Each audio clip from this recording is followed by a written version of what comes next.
Dum Spiro Spero got world while I breathe. I hope Dum Spiro Spero got world. You can listen to a more lively version of this essay at dumspirospero.world. And be sure to also check out the store at dumspirospero.world. The Four Kings of Christmas. The Christmas story certainly isn't short of a king or two, or three, or even four kings of Christmas. So who exactly were these kings? And what are the parallels between the four kings in the Nativity story and the four kings in the tarot? Three kings bearing things. The three kings, also referred to as the three wise men, or the Magi, meaning astronomer, magician, or sorcerer, are perhaps the best-known kings in the biblical Christmas narrative. As Bible lore has it, the three wise men saw a star in the east, which heralded the birth of the Messiah, and hence journeyed from their respective kingly dominions to Judea in search of baby Jesus, who they famously found in a stable in Bethlehem with his mother Mary and her husband Joseph, wrapped, as all newborns traditionally were, in swaddling cloth, laying in a lowly, humble manger, where they bowed down and worshipped the little mewling Messiah and presented him with gifts. The King of Cups, King Melchior of Arabia, and the gift of gold. The suit of cups in the tarot represents, among other things, matters of the heart, love, compassion, and emotions. The King of Cups signifies an older person whose best qualities are kindness, generosity, emotional acceptance, and peacefulness. He wears a crown adorned with sea creatures and a gold-coloured cloak on top of his blue, stately robe, and has a gold-coloured ornamental fish on his necklace. The King of Cups is certainly not puffed up with pride, and indeed considers himself to be equal to, as opposed to above, his subjects. Historical accounts of King Melchior of Arabia. Some scholars contend that Melchior was the king of Persia, which today is Iran, tend to portray him as being a well-learned man, astronomer and astrologer in his twilight years, who had a crown of white hair upon his head and a long beard. Many antiquated artworks depict him as wearing a gold-coloured cloak. Physically speaking, King Melchior and the King of Cups share visual similarities, and King Melchior would likely have also had a natural kindly disposition similar to the King of Cups in the tarot. Bible scholars believe that it was King Melchior who gifted the baby Jesus Christ with the treasure of gold. Gold, then as it is now, is virtually the most highly esteemed of all the precious metals. Biblically, gold symbolizes power, status, and abundance. These high-ranking aspects were surely imbued by not only the gift-bearer himself, King Melchior, but also by Jesus throughout his lifetime and his legacy forever after. And let's not forget that the King of Cups also encompasses abundant emotional wellness, much influence, and prestige. The King of Wands, King Caspar of Sheba, and the gift of frankincense. Wands is the tarot suit that concentrates on trade, work, creative endeavours, and pushing forward with plans. The suit of Wands, in short, incites us to action. It stands to reason that the King of Wands' most important positive traits are wisdom, decisiveness, and determination. The King of Wands is a middle-aged man seated sideways on his throne and looks yonder towards the horizon. The world is his oyster, and he is not fazed by travel. Indeed, he embraces it as a projection of forward movement. His golden crown is decorated with flame motifs, and it sits on his head of fiery red hair. He wears a green cloak over his orange tunic, and he holds on to a long staff or wand, which is clearly alive, as 4 green buds sprout forth from it. King Caspar of Sheba, now Ethiopia, presided over much natural mineral wealth in his kingdom in the Horn of Africa. Physically speaking, King Caspar wouldn't have borne a resemblance to the King of Wands depicted in the Rider-Waite Tarot. King Caspar would have had dark brown or blue-black skin. Some works of art detail King Caspar wearing a green cloak, and it wouldn't be too much of a stretch to imagine the regal and well-travelled and adventuresome King Caspar holding onto a budding fertile and lush staff, which he could have transported with him by camel to that stable in Bethlehem. Most scholars and historians agree that out of the 3 wise men, King Caspar was the statesman who most likely presented the newly born Jesus with frankincense. Frankincense would have been used during religious rituals and ceremonies, and just as the crown on the King of Wands' head incorporates the representation of fire, King Caspar added a fiery element to the gifts bestowed to the most famous baby to have ever been born into this world.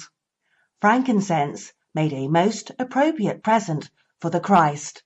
After all, it is written in the Bible, in the New Testament, Luke chapter 12, verse 49, that Jesus said, "I have come to bring fire to the earth."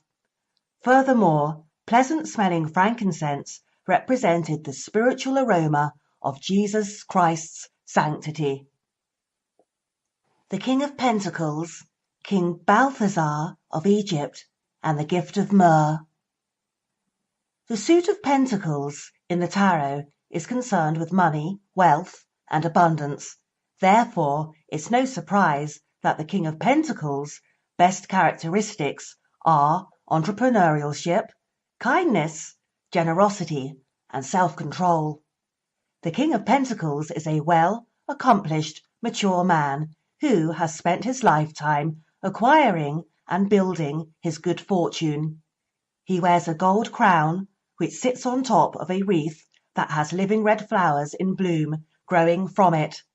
The King of Pentacles wears a long, stately robe, which is decorated with lush green leaves and purple, ripe grapes, and his left hand rests on top of a coin, and he grasps a scepter with his right hand.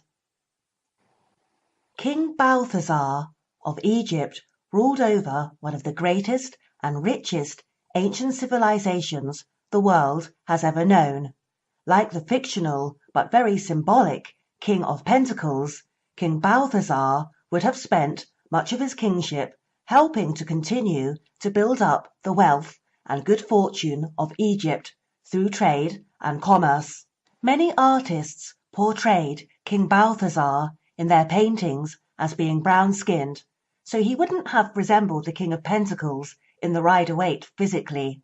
In paintings, King Balthazar is often represented wearing a plain, purple-coloured robe.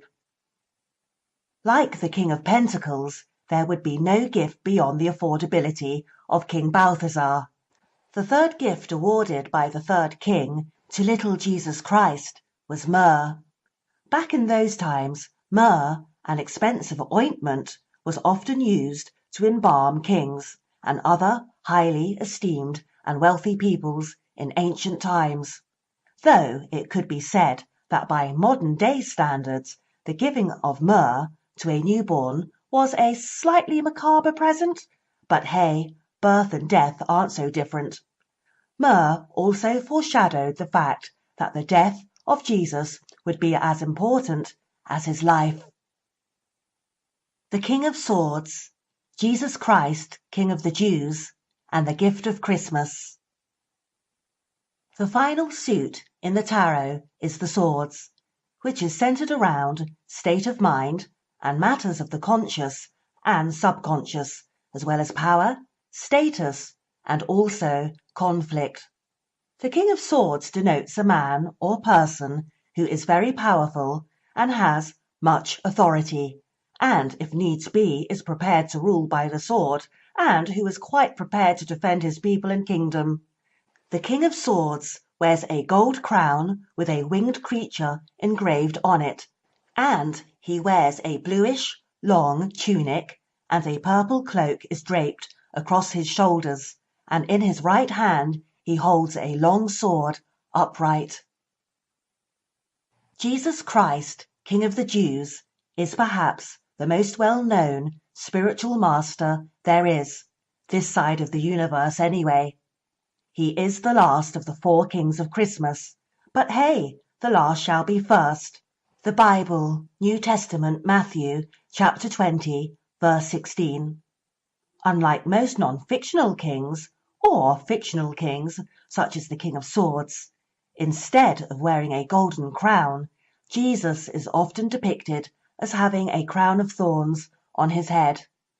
However, there is one strikingly but subtle parallel between Jesus, King of the Jews, and the Tarot King of Swords, and here is that one thing. Jesus did not shy away from the sword. Admittedly, the sword Jesus possessed was of the metaphorical, mental, and spiritual realm. King Jesus once said, "Do not think that I have come to bring peace to the earth. I have not come to bring peace, but a sword." The Bible, New Testament, Matthew, chapter 10, verse 34. This essay won't try to qualify, quantify, or justify these interestingly divisive words that King Jesus Christ uttered. King Jesus gave the world something not explicitly expressed in the Old Testament or the New Testament either before, during, or after his lifetime, and that present is the very gift of Christmas. We don't often automatically think of Christmas and Yuletide as being a present, but really it is, because the ability to buy a Christmas present means we have money and sustenance. It also means we have been granted another 12 months of precious life since last Christmas, and is also a time when we tend to step out of our own egos and put others before ourselves. And in this new age of the internet and social media and smartphones with cameras and selfies, it's even more important to take a break from the sweeping and socially acceptable absorption of me, myself, and I. The act of giving is exceedingly therapeutic, cathartic, and uplifting. And St. Paul wrote that Jesus encouraged the act of giving. He stated that Jesus had taught, "It's better to give than receive." The Bible, New Testament, Acts, chapter 20, verse 35.